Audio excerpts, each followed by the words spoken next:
taas tuttaville. Tässä on autoesittely sisällä, kun ne viitti uuden vuoden aattona mennä ulos, kun siellä sataa vettä. Tässä on Kalajoen Nikon pirssi. Ottaa semmonen 100 kilsaa tunnissa. Sitten tossa on mun oma pirssi. Ne mahdu ihan samaan kuvaan. Ajattelin, että täytyy mullakin olla pirssi, että saadaan Nikon kanssa kilpailla. Se on kans merkki Traxxas XO1. Ottaa 160 kilsaa tunnissa. Sitten siinä on, niin ja sitten se kiihtyy vielä nopeammin mitä yksikään moottoripyörä maailmassa. Tässä on telemetri iPhone-puhelimen kautta, mikä näyttää nopeudet ja lämpötilat ja kaikki semmoiset. Katsoja lukumäärä varmaan kanssa. Tässä on tavallinen ohjaaja. Katsotaan sitten mitä ne on syönyt.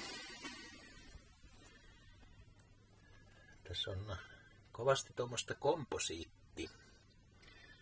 Ei se ole muovia, mutta se on muovin sukulaista semmoista, ettei ole metallia niin paljon käytetty.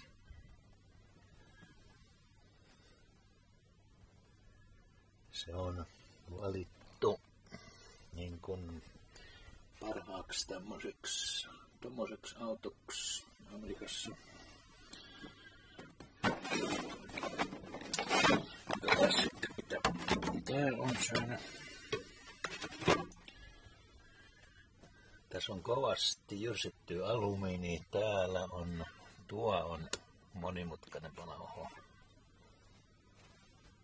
Tässä on tommonen runko ja välityksiä oli useampia näköjään, mitä voi vaihtaa.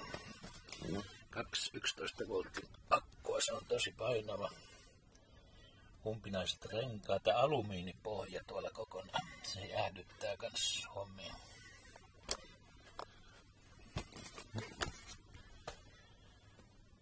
Noin. Ja semmottiin. Otetaan vielä vähän vertailukuvia täältä päältä.